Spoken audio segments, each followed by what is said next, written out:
Amém, glória a Deus, por mais um dia na presença do Senhor, por podermos estar aqui para agradecer a Ele, por todas as bênçãos dEle, amém, para conosco. Vamos ficar de pé e louvar o nosso Deus, amém, em nome de Jesus. 1, 2, 3, 4.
Pelos cuidados do Senhor para conosco, amém? Nós queremos declarar nesta manhã que o nosso Deus, Ele é formoso, Ele é maravilhoso, amém? Ele cuida, Ele nos amou. Obrigada, Jesus, porque a Tua glória enche essa terra, enche esse lugar, aleluia.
contemplar, Senhor. Maravilhoso é te contemplar, Senhor. Maravilhoso é te contemplar, Senhor. Aleluia, Jesus. Nós te louvamos, nós te glorificamos, porque, Senhor, é maravilhoso andar contigo, é maravilhoso, Senhor, tocar nas suas vestes e sentir a virtude do Senhor sobre nós, Pai. Nós te louvamos e te agradecemos, Pai, nesta manhã, por tudo que o Senhor tem nos feito de maravilhoso, Pai. Obrigada, Jesus. Recebe, Senhor, esse louvor como oferta suave, com um cheiro agradável, Senhor, a Ti. Amém. Muito obrigada, Deus. Olá, meus irmãos, sejam todos bem-vindos.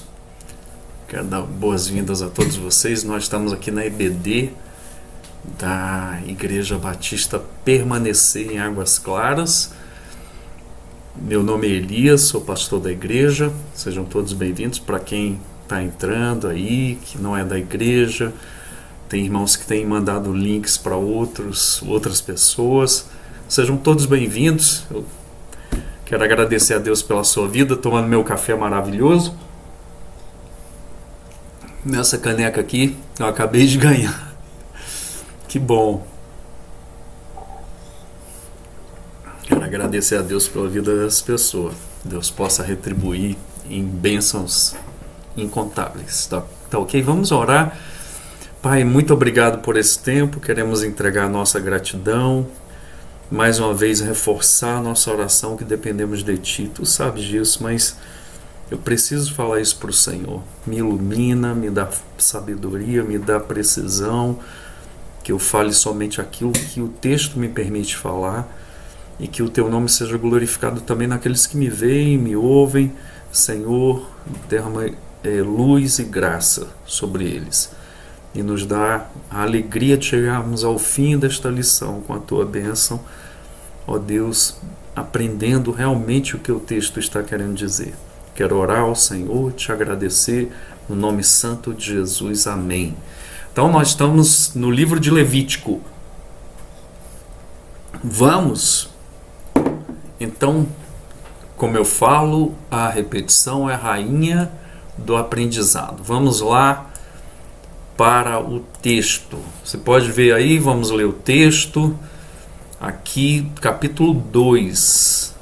Capítulo 2, nós colocamos o título de oferta de manjares, mas nós vamos dar um nome melhor para oferta de manjares. Quando alguma pessoa fizer oferta de cereais ao Senhor, a sua oferta será da melhor farinha, derramará azeite sobre a farinha e porá incenso sobre ela.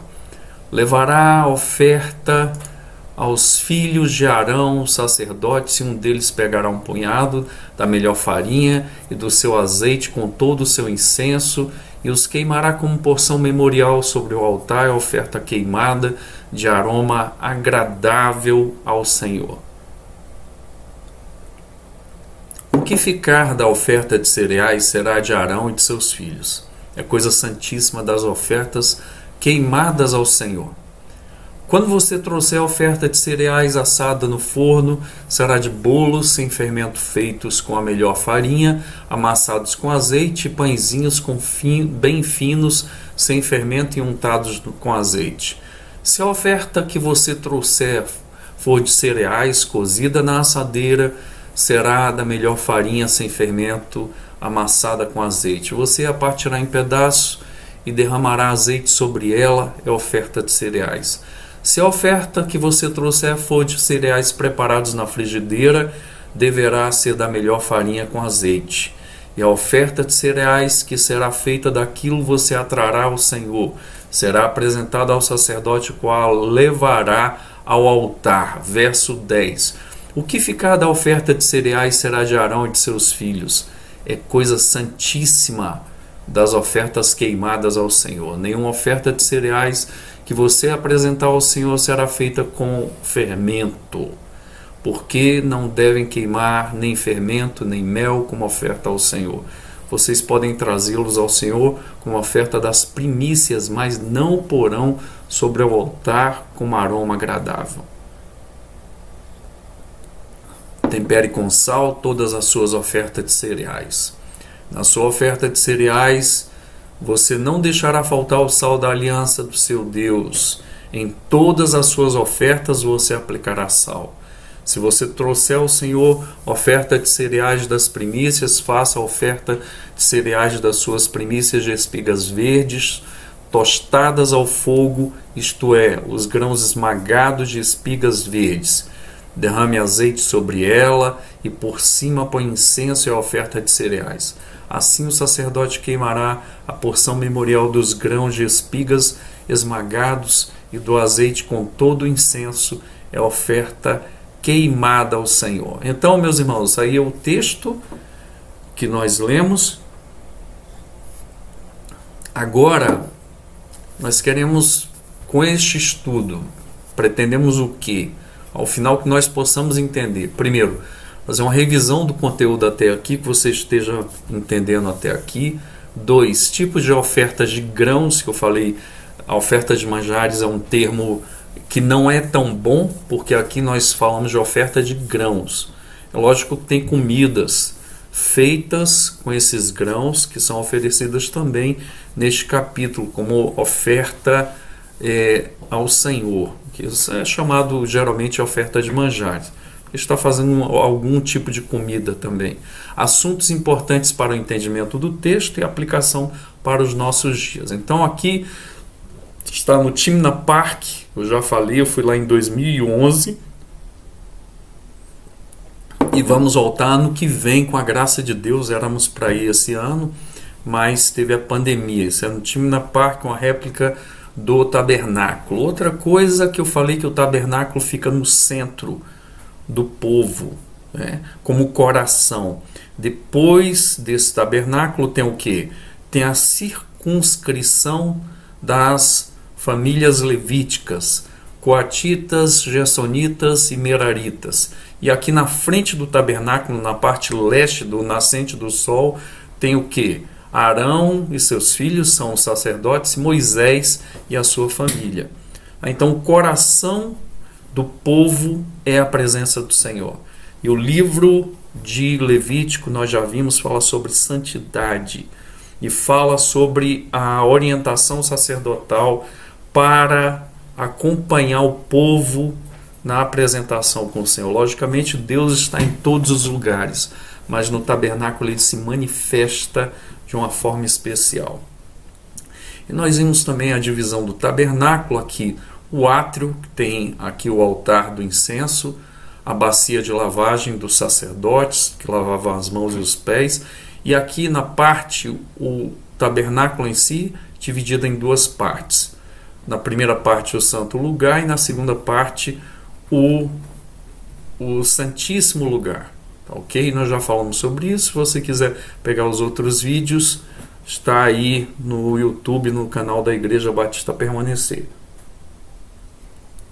Está visto a entrada do tabernáculo aqui, ó, na parte leste, essa parte aqui.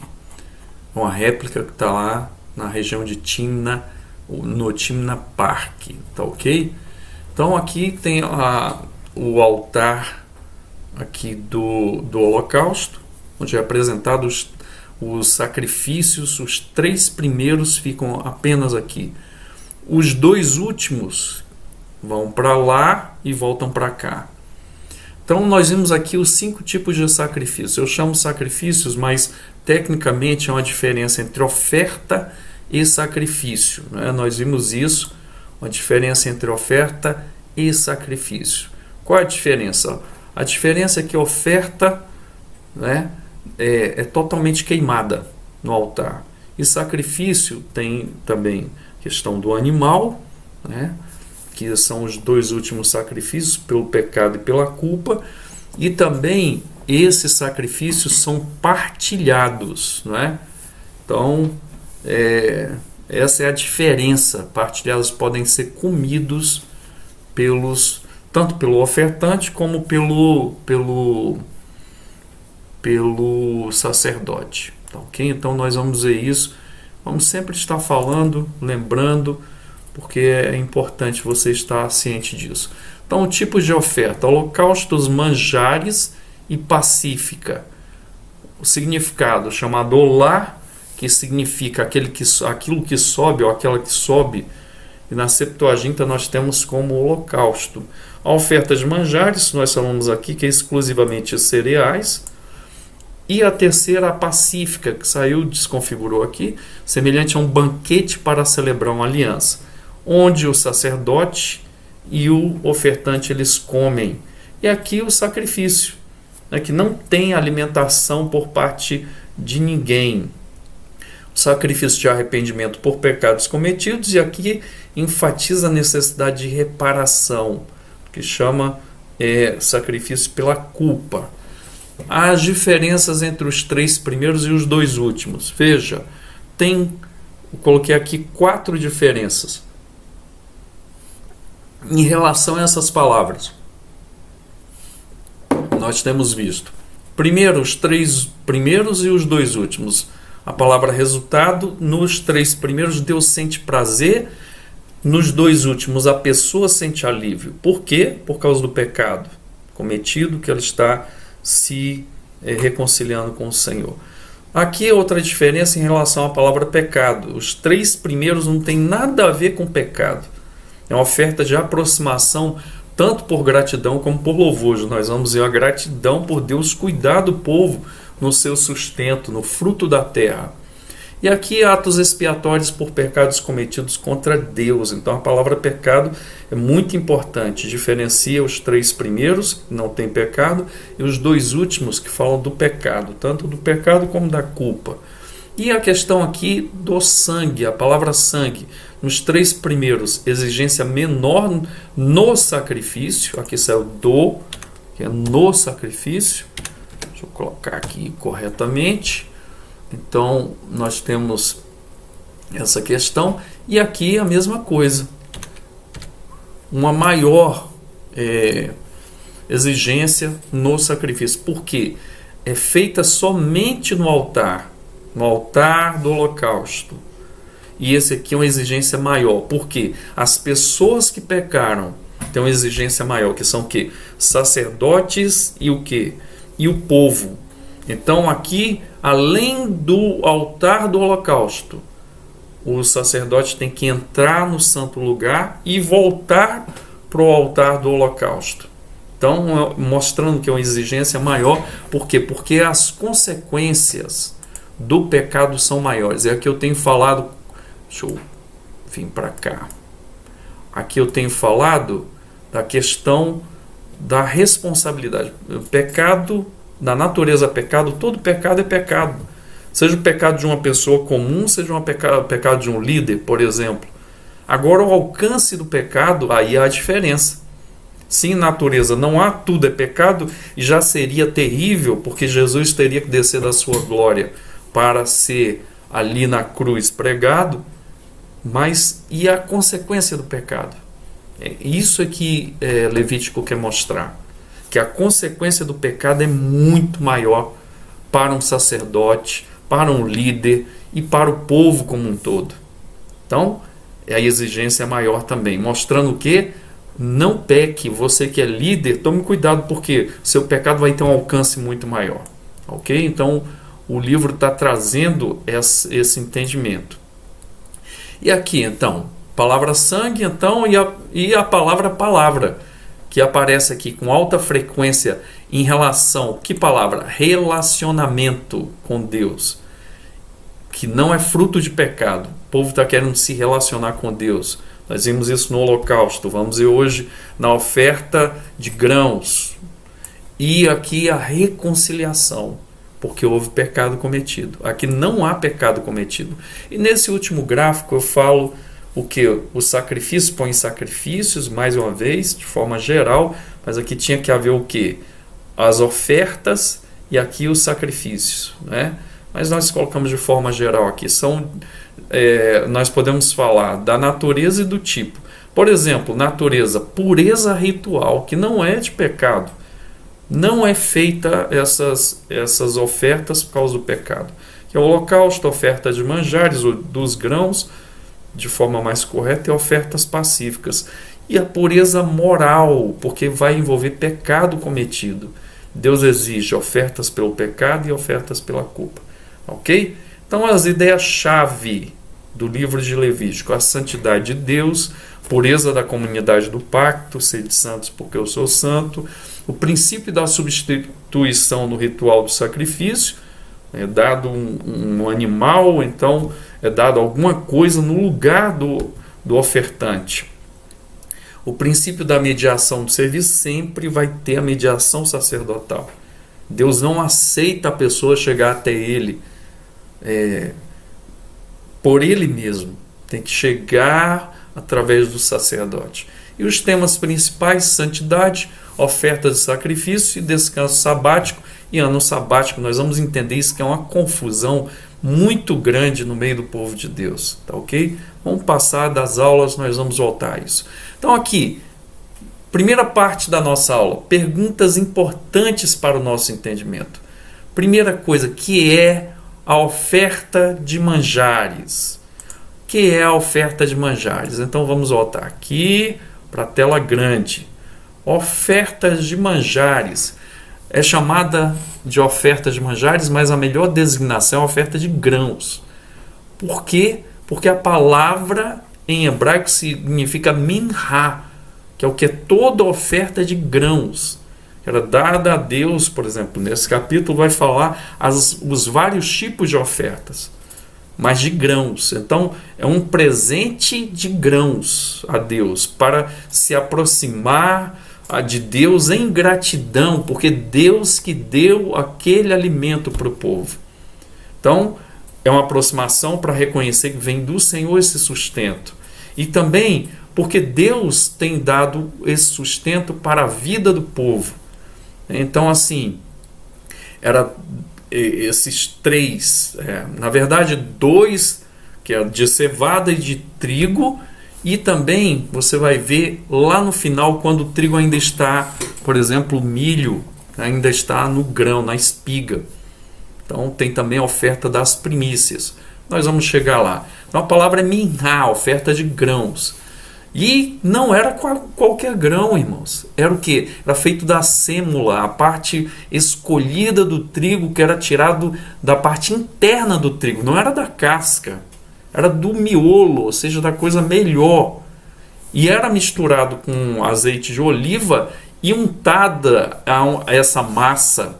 Era feita essa massa através dessa farinha, desse grão, que não era qualquer parte do grão, era a parte principal, ou seja, aquilo que era de melhor desse grão, e depois era misturado com incenso, e depois era preparado, podia ser preparado numa grelha, ou numa caçarola, ou num forno, ou era cozida ou era assada. Então, era formada essa massa. E nós vamos mostrar isso com a divisão, né? Quais os tipos de ofertas de manjares, da gente falar sobre isso. Então, essa porção era colocada diante de Deus, não era qualquer grão, era da parte principal do grão. E isso era geralmente mostrado uma gratidão a Deus, que Deus é que tinha dado isso. E eu tenho falado aqui que foi dado do melhor, não era do pior. Irmãos, muitas vezes é o nosso tempo, é o nosso trabalho, é o nosso sustento, aquilo que nós vamos dar na igreja do Senhor, seja em serviço, ou então no contato com as pessoas. Né? O que esse texto está falando? Dê do melhor para o Senhor. É um retorno em gratidão a Deus por reconhecimento que Deus tem nos sustentado. E não é somente o sustento material, que aqui está falando sobre isso, mas é o cuidado de Deus com a tua vida, com a minha vida. Ok? Então, a segunda coisa, então a oferta era de grãos. A segunda coisa, quais os tipos de oferta de manjares? Vamos responder. Tem aqui 3 tipos. Primeiro, a oferta de grãos puros, ok? Segundo, eu vou falar de quê? Da oferta de grãos cozidos. E depois, eu vou falar da oferta dos primeiros frutos. Você já ouviu falar das primícias. E também tem muita confusão em relação a isso. Vamos lá mostrar então a oferta de grãos puros, do verso 1 ao verso 3. Havia 3 elementos aqui. Primeiro, flor de farinha ou farinha fina. Era a farinha do melhor, seja do trigo ou da cevada. Né? Veja, Sara usa essa farinha em Gênesis 18:6 para oferecer o quê? Ali os convidados especiais do Senhor, ou os convidados especiais do Senhor Abraão. Né? Eram 3 que estavam ali. E é muito interessante. Então ela foi preparada. É usado o quê? Esse tipo de farinha era a melhor farinha. Por quê? Porque eram seres ali enviados por Deus. Sara estava preparando do melhor. Ela entendeu isso. E Abraão muito mais do que ela. Eu vou voltar aqui para o texto para você ver na tela. Deixa eu voltar aqui. Olha aqui. Então eu tenho exatamente aqui. Seja de trigo, seja de cevada, e aqui a farinha da melhor espécie. Como era feita essa farinha? A pessoa batia na pedra, fazia o quê? Fazia atrito com a pedra para sair essa farinha, que era a melhor farinha, escolhida do melhor que tinha do... Deixa eu colocar aqui o cabo, senão o computador falha. Então, voltando aqui, o melhor dessa farinha, o melhor desse trigo era dado. Isso mostra o quê? Que eu estou dando o melhor para Deus. Tá certo? E aqui a segunda coisa, o azeite. Né? Tá aqui, eu vou mostrar para você, feito do fruto, né, da oliveira. Tá aqui, ó, a azeitona, que era prensada, eu não posso falar agora, não tem tempo, mas também era o primeiro. Em Israel tem várias prensas, que é passado o quê? Deixa eu voltar aqui para a tela grande para você entender melhor. Então, tinha o quê? A primeira prensa saía esse azeite. Esse era o melhor azeite. Então seria esse azeite usado junto com essa melhor farinha, o melhor azeite usado o quê? Usado para o Senhor. Então esse azeite é exatamente o primeiro azeite, que era o melhor, e tinha outras prensas dessa azeitona. Então o sumo que vinha da primeira prensa, tá certo? Saiu o azeite, é o melhor azeite extra virgem, tá? Não tem acidez praticamente nenhuma. Agora, esse sumo que era de novo colocado em outras prensas, já não era um azeite tão puro. Não era esse tipo de azeite que era usado no sacrifício. Era o primeiro, da primeira prensa.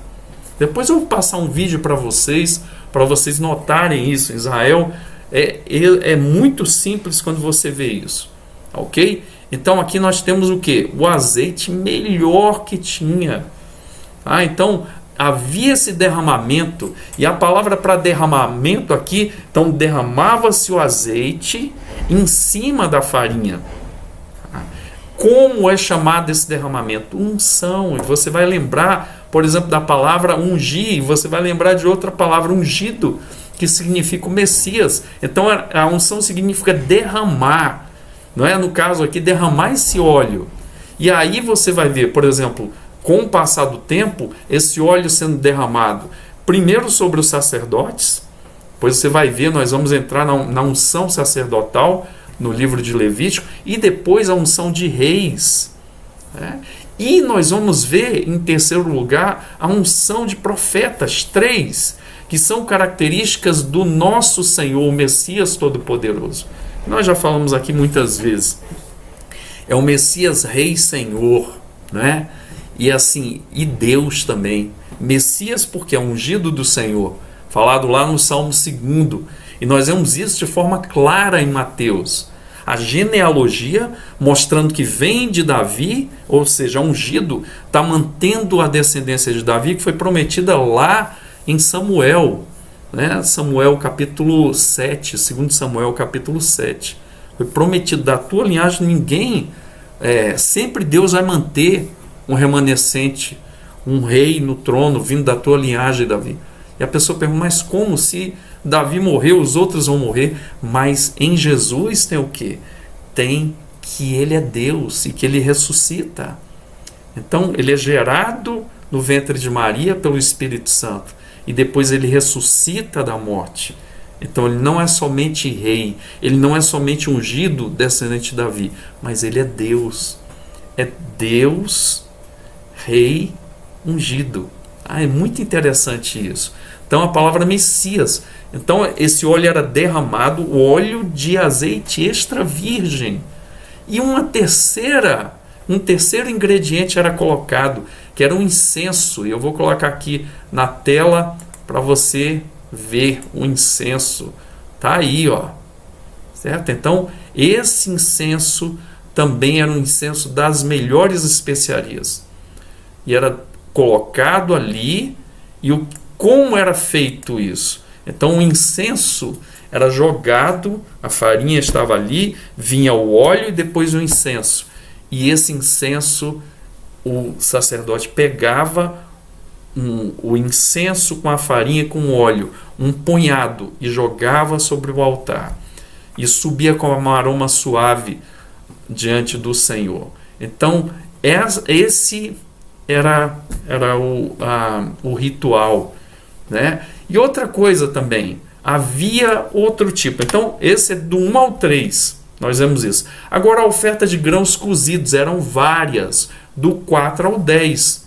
Nós vemos, por exemplo, oferta no forno, oferta assada num prato de metal, ofertas preparadas numa caçarola, não é?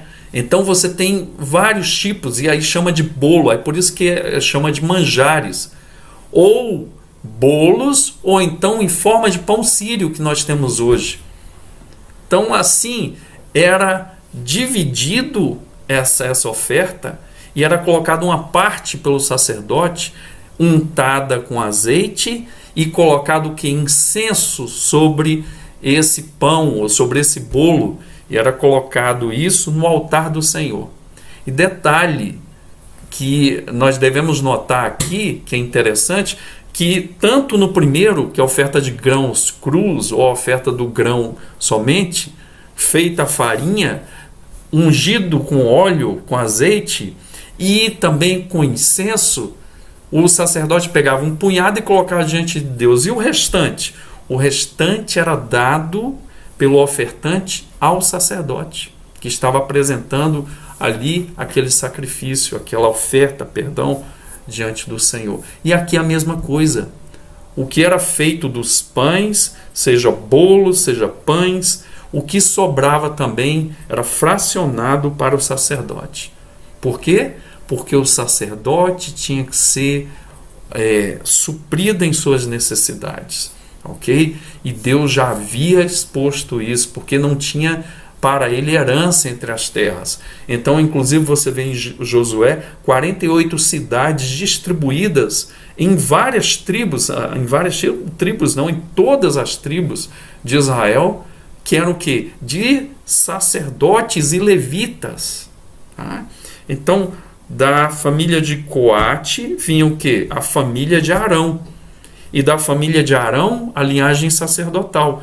Mas os outros levitas das outras famílias, inclusive da família de Coate também, eles prestavam serviço no tabernáculo. E eles viviam para servir a Deus ali.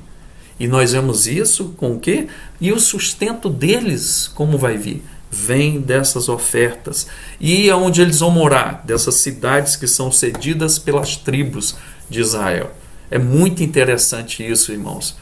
Muito bem organizado pelo Senhor. E é interessante que a mesma palavra que é usada aqui é usada também em Gênesis 18:5, quando Abraão descreve o que? A preparação do pão para os seus convidados, como eu falei ali, que Sara é chamada por Abraão e vai preparar essa comida. Então, isso é muito interessante, porque mostra também, veja, a primeira vez que aparece o pão sem fermento, que não deveria ter fermento, aparece em Gênesis 19:3. E também onde consiste o pão que Ló preparou para os mensageiros divinos, que já iam destruir ali Sodoma e Gomorra, em Gênesis 19:3. E vai aparecer a terceira vez na primeira Páscoa e também da festa coligada à festa dos pães asmos. Você vai ver em Êxodo 12:8, verso 15, verso 17, Êxodo 18, né? Êxodo 13, verso 6, e vários textos aqui que eu coloquei nas minhas anotações. Então, essas festas estão ligadas, mostrando o quê? O povo sendo grato a Deus, da onde vem o sustento, e o povo retornando a Deus para agradecer ao Senhor, porque reconhece que é Deus quem tem dado essas bênçãos, né? E isso é muito interessante, essa ligação entre o Gênesis e o Êxodo. E o terceiro tipo de ofertas, né? A oferta dos primeiros frutos, e você vai achar na sua Bíblia talvez a palavra primícias. O que é a palavra primícias? São os primeiros frutos, seja da árvore, seja dos grãos, né? Ou seja, era recolhido e também dos animais, o primogênito, né? A mesma coisa, a mesma palavra. Você vai ter Deus exigindo, você vai ver Deus exigindo, por exemplo, dos israelitas, que eles trouxessem o fruto, as primícias dos primeiros frutos, ou o primogênito do animal era do Senhor, ou os primogênitos dos filhos de Israel. Então, aqui, esses grãos eram tirados da espiga e eram tostados. E a palavra tostado é usada somente aqui nesse texto e também lá em Josué 5:11. E tem a ver com o quê? Com a primeira Páscoa também, no capítulo 12, 13 de Êxodo. E aqui, quando Josué entra na terra prometida e cessa a bênção de Deus ali com o maná que Deus dava, porque a terra já produzia os frutos. Então, o mesmo Deus que cuidou de Israel na caminhada dos 40 anos no deserto, e agora na entrada da terra prometida, cessa o derramamento da bênção de Deus através do maná, mas Deus continua abençoando o povo através da terra. E tudo isso vai descrevendo o quê? Que Deus é o provedor para Israel de todas as suas necessidades, por exemplo, de alimentação, de sustento. E essa primeira Páscoa, quando Josué entra ali na terra prometida e cessa o derramamento do maná, mostra o quê? Que Deus está agora, né, junto com o povo nessa nova caminhada. Isso é muito, muito legal. Algumas observações importantes aqui no texto. Primeiro, diz lá que é uma porção memorial no altar que será dado ao Senhor. Por que, meus irmãos, é chamado de porção memorial? E essa palavra que é traduzida por porção memorial é encontrada 6 outras vezes na Bíblia. 6 vezes. E está se referindo à oferta de grãos também. Por exemplo, Levítico 2:9, depois no verso 16, depois no capítulo 5, verso 12, depois no 6:15, depois no 24:7, em Números de novo é repetida a mesma palavra para a oferta de grãos, que é uma porção memorial, 5:26, que é traduzida essa palavra memorial como lembrar, o verbo lembrar. Por que isso? Ou talvez também mencionar, nomear, invocar ou chamar atenção. Porque o propósito da oferta de grãos é chamar a atenção de Deus para aqueles que fazem a oferta. Ou seja, Senhor, estou sendo grato a Ti por esta oferta, por entregar essa oferta, eu estou sendo grato a Ti. Por que eu estou entregando essa oferta? Porque o Senhor tem me dado calçado, o Senhor tem me dado vestimenta, o Senhor tem me dado emprego, o Senhor tem me dado comida. Lembrar diante de Deus, ou seja, lembra, Deus, que eu estou grato diante do Senhor. Lembra-te disso. Eu estou lembrando que vem do Senhor. Expressar essa gratidão ao Senhor é uma forma de retornar a Deus uma parte do muito que Ele tem nos dado. Esse é o princípio do dízimo, irmãos. Veja, o dízimo, Deus não precisa do nosso dinheiro em si. Então, por que Deus instituiu o dízimo? Algumas razões. Nós não vamos ter um estudo aqui sobre o dízimo, mas dentro desse contexto é para mostrar que tudo que Deus tem nos dado, que tudo que nós temos, seja o sustento, seja a nossa casa, seja o nosso carro, seja o nosso transporte, o nosso trabalho, tudo vem do Senhor. Então nós retornamos 10% ao Senhor para dizer: Senhor, reconhece que tudo vem de Ti. E outra coisa, meus irmãos, só um parêntese aqui. Tem gente que fala assim: já deu os 10%, para Deus eu vou gastar do jeito que eu quiser. As minhas finanças, não, continua sendo do Senhor. Então o dízimo mostra que você entendeu isso. Então qual a atitude com os outros 90%? Pedir ao Senhor orientação, a suprir as suas necessidades, investir naquilo que glorifica ao Senhor. Isso é muito legal. Quer dizer que eu dei os 10%, agora eu estou livre para fazer o que quiser. Não. Pelo contrário, os 10% é para lembrar que tudo é do Senhor. Tudo, não é só 10%. Dá para entender? Então, eu retorno ao Senhor graciosamente, dizendo isso. É um memorial, ou seja, uma lembrança, Senhor. Que o Senhor seja lembrado por mim e que eu lembre o Senhor também da minha gratidão. Estou grato ao Senhor. Então, quando o ofertante vai diante de Deus oferecer a sua oferta, ele está dizendo isso ao Senhor. E o incenso é para mostrar essa gratidão, né? Um aroma suave ao Senhor. Vem de Ti, Senhor. E outra coisa, o punhado da oferta de grãos.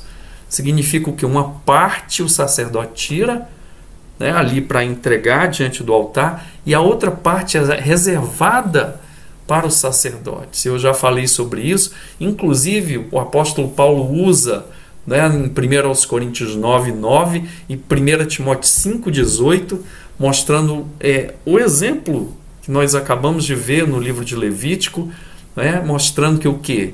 Que Deus tem compromisso, juntamente com o seu povo, do sustento sacerdotal, do cuidado do pastor, do cuidado dos missionários que estão dedicando a sua vida à obra do Senhor. Então, aqui, esse punhado significa isso, ou seja, uma parte, lembrança diante do Senhor, mas outra parte também para o sustento do sacerdócio, da casa do Senhor, né, dos gastos que a igreja faz. Tudo isso está na conta dessas ofertas e desses dízimos que nós falamos aqui, né? Quando nós entregamos o dízimo, nós estamos adorando ao Senhor, mas nós estamos sendo responsáveis também com o sustento da casa de Deus. Então tem a ver com isso, ou seja, grande parte da oferta de cereais ficava, seja ela cozida ou seja ela de grãos crus, ficava para os sacerdotes, para o seu sustento. Isso é maravilhoso, meus irmãos. E outra coisa que eu queria discutir, a oferta deveria ser sem fermento, né?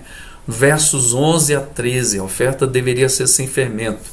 Então deveria manter o fermento longe. A palavra fermento em hebraico significa massot, não é? Que geralmente é usada em todos os textos, mas aqui nesse texto de Levítico é usada a palavra seor. Seor que é usada também em Êxodo, ok? Êxodo 12:15, verso 19 também, 13:7 e Deuteronômio 16:4. Essa palavra só aparece 5 vezes, né, em outros textos e nesse aqui em Levítico. Geralmente é outra palavra, é massot, que é usada para não fermentado, né? Não use coisas fermentadas. E aqui, meus irmãos, as outras 4 ocorrências, né, que nós temos tem a ver com a festa dos pães ázimos, que era conectada à Páscoa, ou seja, mostra o ato de libertação de Deus quando é instituída a Páscoa em Êxodo 14. Então, o que tem a ver esses pães sem fermento? Ou seja, que Deus liberta esse povo e dá a esse povo uma nova vida. Ele não quer pão levedado. E por que ele não quer pão levedado, meus irmãos? Há uma discussão muito grande sobre isso.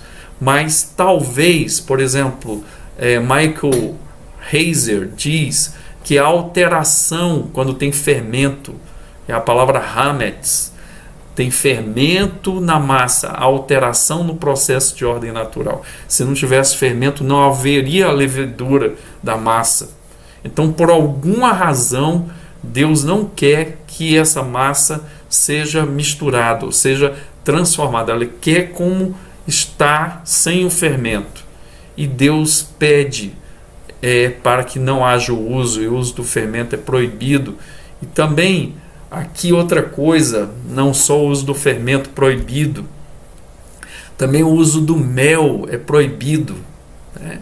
Talvez esse mel que é falado aqui é o mel de tâmara, é o mel que não é produzido por abelhas, é o mel de tâmara, que chama lá no Novo Testamento de mel silvestre. Então, tanto o mel como o fermento não eram aceitos. Por que o mel, né? Essa palavra é debaixo, né? É algo que talvez fosse, esse mel pode ser de tâmara, pode ser também o mel de abelhas. Talvez esteja falando basicamente sobre o mel de tâmara, mas é algo que é excretado. Talvez seja isso, alguns autores dizem sobre isso, que é o excremento, seja do animal ou seja, talvez da planta. Então aqui é proibido. Por exemplo, por quê? Qual seria a lógica aqui? Não é uma sociedade científica como a nossa. Por exemplo, a fruta, no caso, se for a tâmara, está perdendo algumas de suas propriedades naturais. Se for a abelha, também está perdendo. Então, o terreno seguro aqui é que materiais também eram usados nos sacrifícios para deuses pagãos e era colocado mel. Outros autores creem que pode ser isso, ou seja, não use o mel como os outros usam. Isso aparece em vários textos antigos, por exemplo, da Fenícia, da Mesopotâmia, e talvez seja por isso também o uso que era feito pelos outros povos. Agora Deus não aceita nem o fermento, como os outros povos usavam, nem o mel. Então Deus está proibindo. Você vê, por exemplo, meus irmãos, quando você tem, nós vamos tratar sobre isso, uma mulher, ela tem o seu filho, ou então ela tem um ciclo menstrual, Deus exigia um tempo de quarentena dessa mulher. E também do homem que tinha emissão de sêmen noturno, seja por ato sexual ou não. O homem ficava imundo. Os dois, tanto o homem como a mulher, eles são imundos moralmente? Não. Eles são imundos, como nós falamos, ritualmente. Então Deus exigia. E por que isso? Porque esse fluxo estava perdendo a origem da vida. Aí tem também a questão do sangue. Por exemplo, a mulher derramando muito sangue, o quê? Se derramar o sangue, chega no ponto de estado de choque. Ela não pode mais viver, porque o sangue é o quê? Vida para o povo de Israel. Deus exige, por exemplo, que não comamos carne com sangue, né? Nessa época aqui, era exigido do povo. Dá para entender essas nuances? Então são possibilidades. Então o uso do fermento, o uso do mel são proibidos porque no caso do fermento há uma levedura, há uma transformação da ordem natural dessa massa que não haveria se não fosse o fermento. E também da questão do mel, que pode ser o quê? Uma produção, um excremento, né, da abelha, ou então uma excreção da planta que dá esse mel. E nós vemos o exemplo, né, aqui da questão do ciclo menstrual da mulher e da emissão de sêmen do homem. E não é questão de pecado, irmãos. Volto a repetir, nós não estamos aqui, né, falando o quê? Que houve pecado. Não, o povo está se aproximando de Deus para ofertar grãos, ok? E esses grãos podem ser de forma crua ou grãos que são cozidos, nós vimos aqui, ou então assados em forma de pães ou de bolos. Nenhum deles está falando que houve pecado. É o que? Uma aproximação de gratidão pelo sustento de Deus. E é muito interessante, irmãos, isso. Por quê? Porque o povo está agradecendo a Deus, porque Deus está sustentando esse povo. Isso é maravilhoso, e nós vemos isso nesse texto sendo representado. Então, aqui, meus irmãos, há outra coisa antes de nós chegarmos ao final da nossa aula. Deus exigia o uso obrigatório do sal, né? Ou seja, o uso do sal aqui nessa oferta de manjares. Por que isso? E nós vamos ver lá no finalzinho do texto, toda oferta deve vir com sal. Aparece a primeira vez essa palavra sal no sentido de que de dar um pacto diante de Deus de sal, ter um pacto de sal, né? Nós vemos em Êxodo 30:35.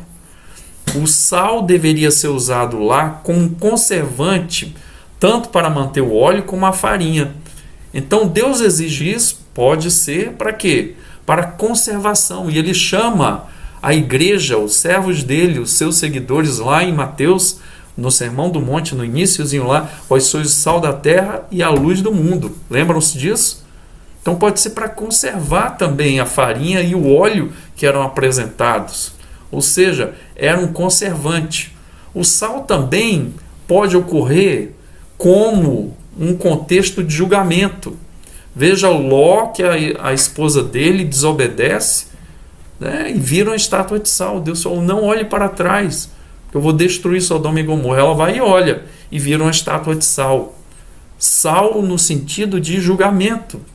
E também, meus irmãos, a destruição de Sodoma e Gomorra, que vem com enxofre e com sal, né? E a forma também, nós vamos achar esse julgamento divino quando, lá em Juízes, capítulo 9, 45, um general militar destrói totalmente uma cidade inimiga com sal. Ok? Está lá em Juízes 9, 45. Pode ser, então, para conservação da massa, pode ser, então, usado como julgamento, que não é no contexto de Levítico, logicamente, que o povo está se aproximando não para ser julgado. E também o sal tem um significado de purificação e de nova vida. Você vai ver, por exemplo, isso em 2 Reis 2, 20 e 21, Ezequiel 16, 4, e também em Ezequiel, lá no finalzinho, 43, 24, chamado Pacto de Sal, que vai também aparecer em 2 livro de Crônicas 13, 5, quando ele descreve aqui esse texto, o pacto davídico, pacto de sal. Então, o reinado de Davi se estenderia para sempre através dos seus descendentes nesse pacto de sal. Então, em Levítico 2,13, a palavra vem invertida. O sal do pacto, né, pode sugerir esse pacto também mosaico. Ou seja, o que significa o sal? Que Deus promoveria sempre a permanência desta aliança. Ou seja, nunca ia ser deteriorada, nunca ia ser desfeita. Aí foi o que aconteceu quando o Senhor traz o seu único filho para vir na cruz para manter esse pacto. Eu já expliquei anteriormente, por exemplo, Jesus é o Messias por raiz davídica, mas ele é o quê? Ele é Deus, porque ele nasce do Espírito Santo, gerado no ventre de Maria, mas ele também é rei, ele é o rei todo-poderoso. Então, as três coisa maravilhosa, meus irmãos. Então, esse sal do pacto significa a permanência sempre de Deus. Por exemplo, nós vemos aqui na oferta de manjares que Deus provê o povo do seu sustento, mas é uma provisão em todas as áreas, inclusive espiritual. Nós estamos chegando ao final da nossa aula. Algumas aplicações importantes que nós temos aqui. Primeiro, meus irmãos, devemos agradecer a Deus pelo nosso sustento, né? E devemos agradecer como? Trazendo ao altar do Senhor os dízimos e as ofertas. Um pouco do muito que Deus tem nos dado, ou seja, as primícias, primeiro fruto. O que eu quero dizer com isso também? uma atitude prática para você. Primeira coisa, quando vem o salário para você hoje, o que você tem que fazer? Tirar o dízimo do Senhor, tirar a oferta do Senhor, antes de saldar as outras contas. Tem pessoas que se embolam nisso aqui. Por quê? E Deus é desonrado, porque a pessoa primeiro vai cumprir as suas contas, que muitas vezes não teve a bênção do Senhor. E depois, se sobrar, ela vai dar o dízimo. Tem gente que nem o dízimo dá. Isso é um pecado contra o Senhor. Pecado de ingratidão. Que é um pecado terrível. Você não reconhecer. E, meus irmãos, eu nunca vi uma pessoa que é abençoada, que não entende o princípio, esse princípio do dízimo, da gratidão ao Senhor. Nunca vi. Agora, por outro lado, a pessoa que dá o dízimo com gratidão, eu nunca vi essa pessoa passar dificuldades na sua vida de provisão, porque ela entendeu esse princípio. E também outra coisa que eu quero falar aqui, irmãos, tem gente que dá o dízimo não é com esse princípio. E ao invés da oferta ser dada diante do Senhor, o dízimo e as ofertas, a oferta vira uma afronta, porque Deus não se agrada. O povo de Israel fazia isso no primeiro capítulo de Isaías, e Deus diz através do profeta, quando o povo vai para as festas oferecer ali as suas ofertas e sacrifícios: eu odeio o ajuntamento solene com a hipocrisia. Isso é hipocrisia. Tem gente que dá o dízimo ao Senhor e vive uma vida devassa. Isso não adianta de nada. Ou tem gente que dá o dízimo ao Senhor e quer em troca, quer que o Senhor multiplique, como se o Senhor fosse um banco. Nada disso. Nós damos porque Ele é o nosso Senhor provedor. Ok? A segunda aplicação, nós devemos nos lembrar, irmãos, constantemente de orar pedindo ao Senhor que o nosso trabalho seja dirigido por Ele e para que possamos usar tudo que Ele nos dá através do trabalho para a glória dEle, pois tudo vem dEle, tá? É isso que eu falei. Tem gente que dá o dízimo e fala: agora os 90% eu uso do jeito que eu quiser. Nada disso. Nós temos que orar: Senhor, tem alguém que precisa da minha ajuda? Senhor, tem alguém que precisa que eu possa fazer algo com esse dinheiro? Ou eu posso investir num curso na igreja? Eu não sei. Ou a igreja está precisando de alguma coisa, talvez a igreja está construindo. Eu posso dar algo a mais nesse período. Tiveram irmãos aqui na construção da nossa igreja que deram o dízimo dobrado. Não foi exigido deles. Ninguém falou nada, Deus falou com eles. Deus tocou no coração dessas pessoas. Dá para entender isso? Que dei o 10%, agora não vou dar nada. Não, está num período de construção. Além do dízimo, eu posso dar mais algo, ou algo a mais. E foi isso que Deus fez no coração deles, tocou no coração deles. Então, tudo que vem do Senhor, eu devo usar para a glória do Senhor. Eu não sou divorciado do Senhor para fazer o que eu quero com aquilo que Deus me dá. E a terceira e última coisa que eu queria alertar aqui: todas as vezes que formos nos alimentar, devemos orar agradecendo a provisão do Senhor. Sempre, meus irmãos. Sempre. Obrigado, Senhor. Porque isso é um privilégio. E no nosso país são 60 milhões de pessoas que não têm as 3 refeições. Para entender? É muito triste. Que Deus seja glorificado, meus irmãos. Você que participou da EBD, Deus seja louvado. Que você possa ser grato ao Senhor pelo teu sustento. Ok? Vamos orar. Pai, muito obrigado por esta aula de hoje, por esta oferta, que nós entendemos esse princípio de nos lembrarmos diante do Senhor, que é o Senhor quem nos dá o calçado, a vestimenta, o alimento, Senhor. Tu és maravilhoso. Queremos te adorar nesta oportunidade. Nos dê, Senhor, um tempo de paz e de graça, Senhor, para a glória do teu santo nome. Ó Deus Todo-Poderoso, quero te adorar e te bendizer. No nome santo de Jesus Cristo. Amém. Que Deus possa nos abençoar, meus irmãos, em nome de Jesus. Deus abençoe a sua vida e a minha.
Olá, meus irmãos, nós estamos agora nesse momento tão especial, dos momentos mais importantes da nossa caminhada com o Senhor, quando nós nos reunimos como igreja e nós tomamos a ceia do Senhor.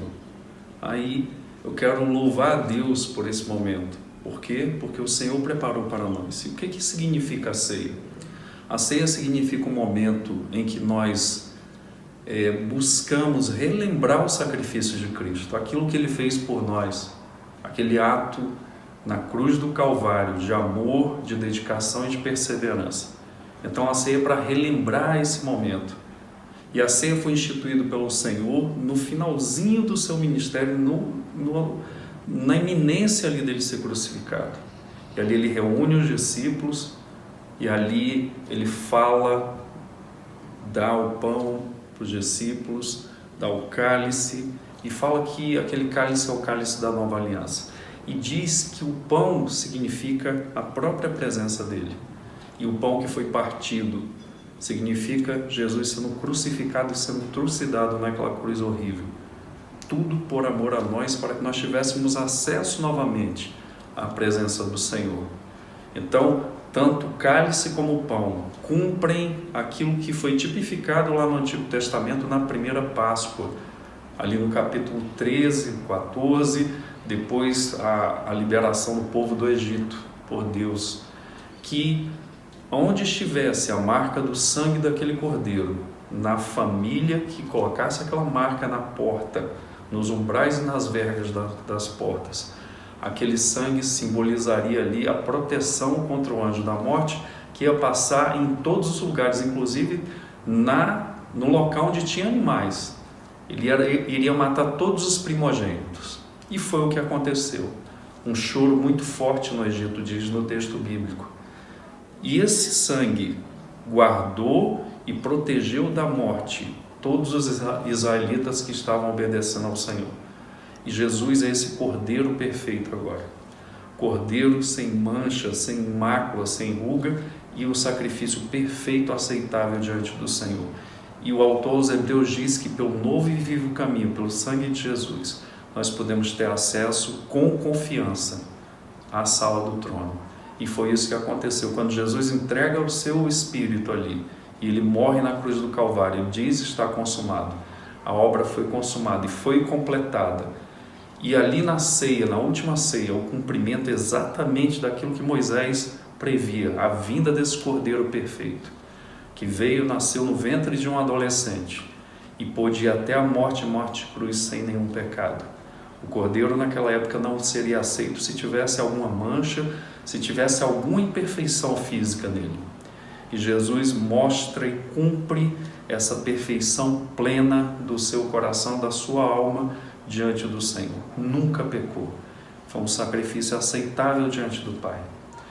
E Jesus cumpre isso. E na última ceia ele institui, na última Páscoa, a última ceia ali com os discípulos, ele institui a ceia que depois ia ser cumprida pelo apóstolo Paulo. O apóstolo Paulo organiza essa ceia quando ele fala à igreja aos Coríntios. E ele diz desta ceia, que é o cumprimento daquilo que nós recebemos de Jesus Cristo, fala de nós lembrarmos deste momento e lembrarmos com muita atenção, que ele fala para examinar o nosso coração, para que nós possamos tomar o pão e comer e beber do cálice da ceia, que simboliza exatamente essa bênção do Senhor sobre nós. Então, aquilo que o Senhor nos uniu para participarmos dessa ceia, para louvarmos e adorarmos ao Senhor juntos. Não cabe o quê? Não cabe divisão, que era o que estava acontecendo na igreja de Corinto. Não cabe pecados, no sentido de que nós temos que examinar o nosso coração. Às vezes nós estamos brigados com alguém, às vezes nós estamos em problemas sérios, às vezes estamos falando mal das pessoas e vamos tomar a ceia de qualquer jeito. É banalizar o sacrifício de Cristo, é mais ou menos dizer assim: tem que Cristo morrer de novo na cruz do Calvário, porque não foi suficiente o primeiro sacrifício dele. O apóstolo Paulo diz para nós nos examinarmos. Então, quem pode participar dessa ceia? Veja, a Bíblia fala para uma igreja, o corpo de Cristo, pessoas nascidas de novo. E nós também orientamos para que a pessoa seja batizada.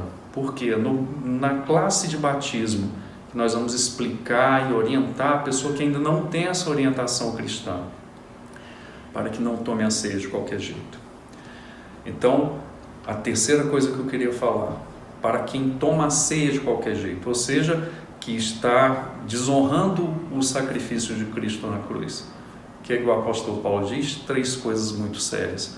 Primeiro, frieza espiritual. 2, pessoas que estão doentes naquela igreja por causa da desunião, por causa do pecado que elas não querem largar e desonram ao Senhor e ao sacrifício do Senhor. E em terceiro lugar, o pior, a morte por causa disso. É uma progressão, frieza espiritual, doença e depois a morte. É muito triste isso. E nós não queremos isso nem para mim, nem para você. A igreja não foi feita para a morte, foi feita para a vida. Mas o Senhor nos alerta de que nós honremos o compromisso com Ele. Então nós devemos tomar a ceia com o coração limpo. Se você tiver algum problema de relacionamento que causa estranheza, que causa ódio, que causa indiferença, você precisa resolver isso. Porque o Senhor uniu um corpo para andarmos juntos. Não somos perfeitos, não somos iguais, somos diferentes, mas a Bíblia fala que nós devemos andar em unidade. A igreja do Senhor não é uniforme, como um time de futebol que coloca a mesma camisa. Não, nós andamos em unidade. Somos diferentes, tivemos criações diferentes, viemos até talvez de lugares diferentes, mas nós podemos ter unidade, ter o mesmo objetivo de honrar e adorar o nosso Senhor. Portanto, neste momento, o que o apóstolo Paulo nos orienta?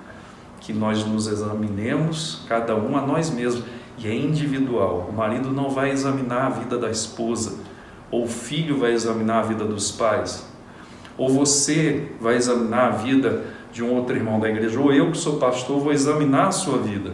Agora não é o momento. O momento agora é autoexame. Então, o apóstolo Paulo diz para nós fazermos isso para não desonrar o nome do Senhor e confessarmos os nossos pecados, para que haja paz no nosso coração, ok? Então nós vamos fazer isso nesse momento e logo após nós vamos participar da ceia do Senhor, tá ok? Vamos orar. E eu convido você a orar para pôr em exame o seu coração. Peça que o Espírito Santo, se Ele já não mostrou para você que precisa consertar alguma coisa na sua vida, não tome de qualquer jeito. E que nós possamos, depois de confessar os nossos pecados, receber essa graça do Senhor e participarmos da ceia do Senhor com tranquilidade e em paz no coração.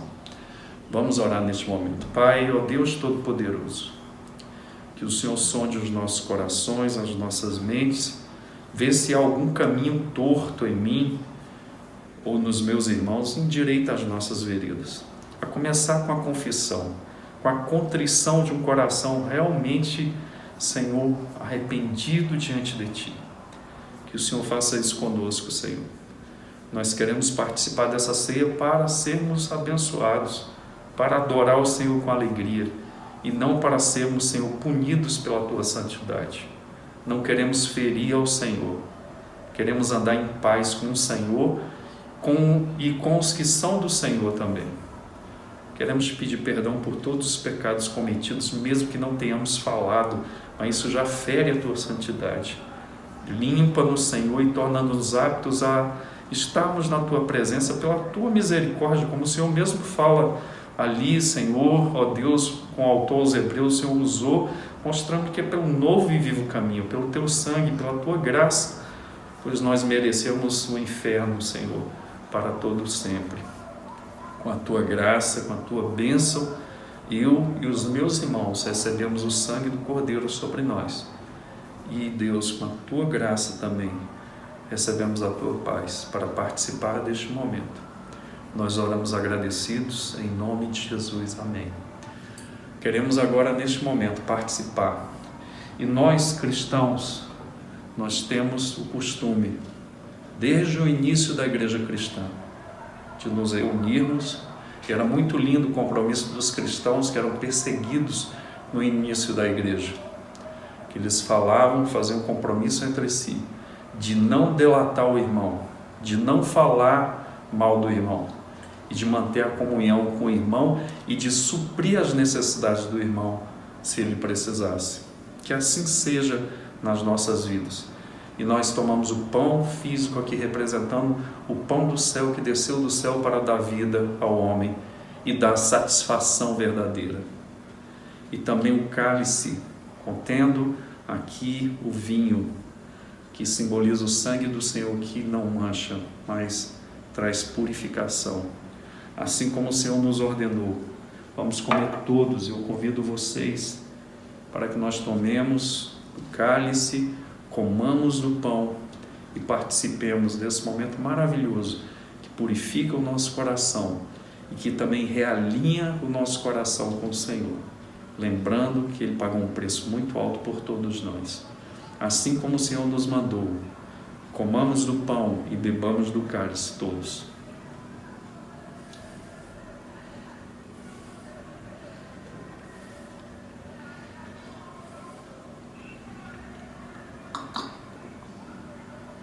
Meus irmãos, vamos orar agradecendo ao Senhor e lembrando que nós estamos numa avant-première, numa mostra grátis do Senhor, de tudo que Ele fará quando nós estivermos na presença dEle em definitivo.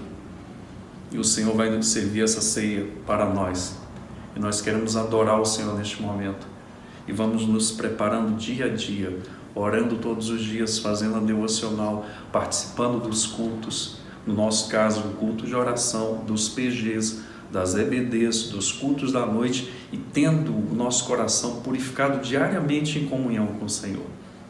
Portanto, lembre-se, nós vamos estar na presença do Senhor e vamos estar completos na presença do Senhor. Vamos subir com o Senhor e vamos viver uma vida eterna, sem pecado, sem o diabo e sem o mundo. Isso é uma bênção muito grande. Pense nisso todos os dias, para que você e eu não troquemos essa vida perfeita por um prato de lentilhas do pecado, que são nos oferecidos completamente todos os dias. Que nós possamos honrar o Senhor e que Deus possa nos dar graça de nos mantermos firmes até a próxima ceia. Então vamos orar agradecendo. Pai, quero te agradecer pela tua bênção, Senhor, inaudita, de ter ido até a morte de cruz. E quero te pedir que o Senhor nos mantenha firmes até a próxima ceia. Nos dá graça, nos dá força e nos dá compromisso. Nos momentos mais difíceis, nos alerta, nos dê força para dizer não para o pecado e para o mal, e dizer sim para o Senhor e para a tua santidade. Que o teu nome esteja sendo glorificado no nosso pensamento, no nosso falar e nas nossas atitudes. Até a próxima ceia. Nós oramos agradecidos em nome de Jesus. Amém. Quero lembrar, meus irmãos, que hoje à noite é um dia histórico para a nossa igreja. Dia 6 de setembro de 2020. Nós já tivemos um dia histórico na quarta-feira, onde fizemos o primeiro culto de oração ali na igreja. Alguns irmãos estavam presentes, outros pela internet, e nós vamos fazer o primeiro culto com toda a segurança. Vamos estar juntos ali adorando o Senhor. Logicamente, quando terminar o culto, você vai para a sua casa e nós vamos estar ali mais uma vez retomando os trabalhos, e vamos começar pelos cultos da noite. E eu não vejo a hora de poder estar ali com os irmãos, e nós vamos fazer inscrições. Já fizemos 40 inscrições, já tem uma lista para o outro culto, para que todos possam participar no templo com segurança, nesse momento ainda difícil, e orarmos juntos, participarmos do louvor e recebermos do Senhor orientação bíblica. Eu espero você lá, que Deus possa nos abençoar, nos dar a graça dele, em nome de Jesus. Até o culto. Deus abençoe.